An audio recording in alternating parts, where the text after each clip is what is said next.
All right, we're in downtown Siler City. There's parked across the street here. We're in a kind of an empty lot area. Just let him have a second to sniff around and go to the bathroom if he has to. He sniffed a little bit, but he got concerned when a vehicle went by. There we go. You find sticks everywhere we go, don't you? Anyway, so we're fixing to walk around downtown. We'll be a little closer to the traffic. We might run into some people on the sidewalks, that sort of thing. And it's just the next step in his progression of his training. Is coming to a little bit more busy. He gave kind of a half shake, so he's a little bit nervous, but he couldn't get that shake all the way out. So once he gets the whole body shake, usually they're actually a little bit less nervous when they finish the whole thing. All right, so we're going to walk around and see how things go. All right, we walked by a couple of people. They weren't real close to us, but one was across the street and one was kind of just over there a little ways. And he got very alert. He didn't do anything as far as growling or barking or pulling or anything, but he was very concerned. He was the person coming up here. Like I say, he's probably really about that close, and you can see how much attention Beau was paying. So, and he couldn't take a treat. He could sit when I told him to, but he couldn't take a treat. Oh, I can't adjust my camera for some reason. Come on now, there we go. A little more. There we go. Sometimes my camera doesn't want to work for me like I want it to work. So obviously he's much closer than that to me, but I need to show you everything that he's doing. So I want to stop. I'm stopping every now and then, just asking him to sit. Oh, goodies, without me telling him to. Yay, good job, buddy. I just want to know, is his brain working? Can he follow simple instructions? Now, a minute ago, he wouldn't even look at the treat. He turned his head from the treat. This time, hold on a second, the treat. This time he picked up the treat, but then he dropped it on the ground. So actually, that's a step better. So he was able to actually take the treat, but he just couldn't actually eat it. So, I mean, every little thing with dogs can mean something. And so I'm just watching everything he's doing. So when he can sit for me calmly, take treats, not stare at everybody that goes by, I know we're at the next level. But this is his first time here. This isn't a busy downtown compared to a lot of places, but it's enough, to test. All right, buddy. Can you sit and take a treat now? Just when I was being in an area. Okay, well, this time he chewed it a few times and then spit it out. So that's actually a little bit better than he was doing. So I'll just take note of that. And I'm just looking for when he can actually eat the treat, because that way I know he's calmed down to another level. So we're just going to walk down here to the end of the corner and back and see what kind of things we see. And just help him understand that there's a certain way he has to behave. All right.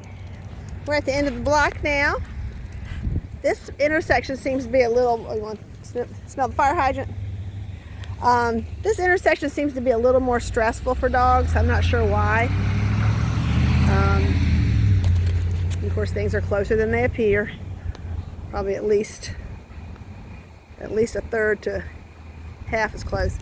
Anyway, he's doing okay. He's nervous. He went back to not being able to take the treat at all as we got closer to the intersection. But this is our first time. We'll definitely have to come back because he's not at a level of comfort that I'd like for him to be. But it's fairly normal to have to come to the same location at least twice. I'm going to let him just sniff around a little bit. There are dogs. There's some apartments in downtown, and sometimes we run into somebody walking their dog. I'm sure dogs have peed on these bushes. Just letting him kind of sniff around a little bit and relax. And he's doing good. There's stuff going on all around us. All right, we're heading back. He just was able to eat a treat. Sit when we stopped and took a treat, so that's a big improvement. We'll try it again before anything kind of happens to get him nervous again. Oh, look at you, smarty. Good job. Yay. Oh, really? I was just bragging how you took a treat. You're not going to take it? He heard something in one of these buildings over here behind us. Okay, good. He ate that one. Good job, bud. Come on. Yeah. All right, Beau. I want you to sit now. Listen to me. Sit. Thank you. Good job. I'm going to just get a quick video clip that you're walking by us. Good job, buddy. Can you take a treat? Maybe, maybe not. No, okay. That's okay.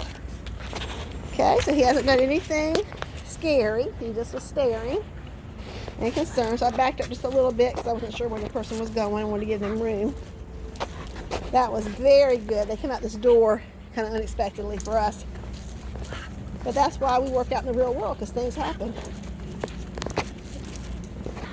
And you never know when. Good job, buddy.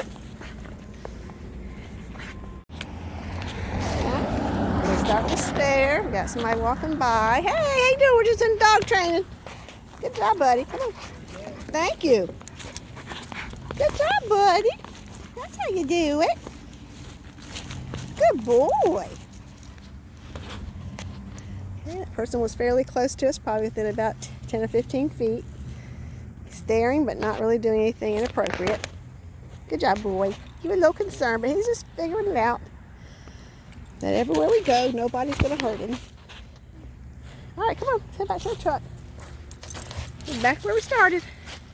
All right. I forgot to mention that he has a harness on today because I'm buckling him up. He's actually buckled into the truck, so if we have an accident, he won't go through the windshield. Or if